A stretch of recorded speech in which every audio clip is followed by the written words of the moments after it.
So with the passage of the ADA in 1990, kind of a neat kind of dynamic was in place, because obviously it was a humongous victory for those of us with disabilities, and the amount of advocacy and amount of work and dedication and devotion and just that went into the passage of the ADA was quite stunning. And then once the ADA passed, it gave us a lot of freedom to public places and to in communications and in lots of different avenues.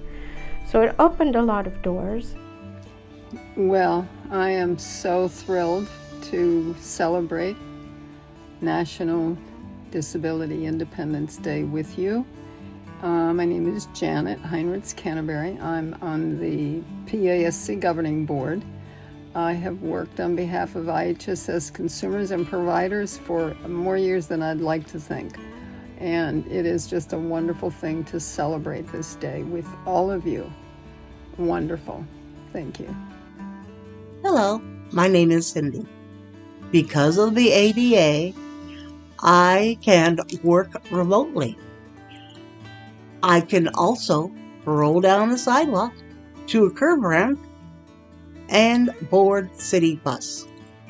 Hip hip hooray for the ADA.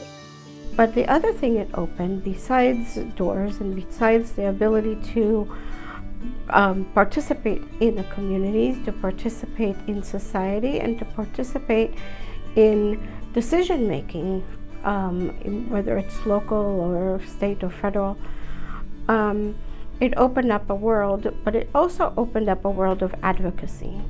Because as much as the law allowed for that, the law also wasn't necessarily always followed. Because there's the issue with ADA really is it's a civil rights law, but there's very little to no real enforcement other than through the law or through the courts.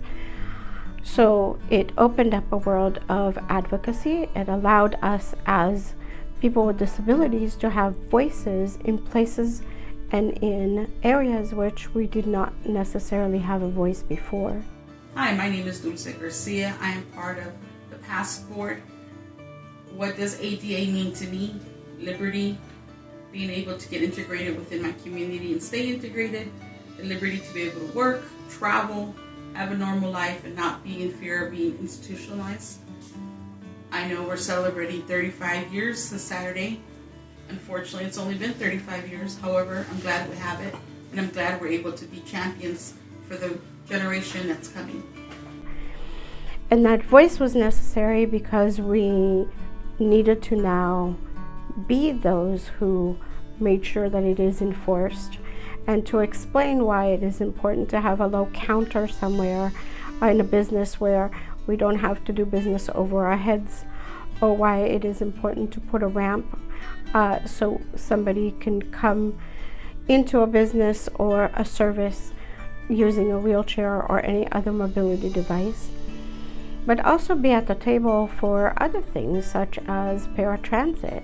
Transportation was a huge part of our victory in terms of having independence.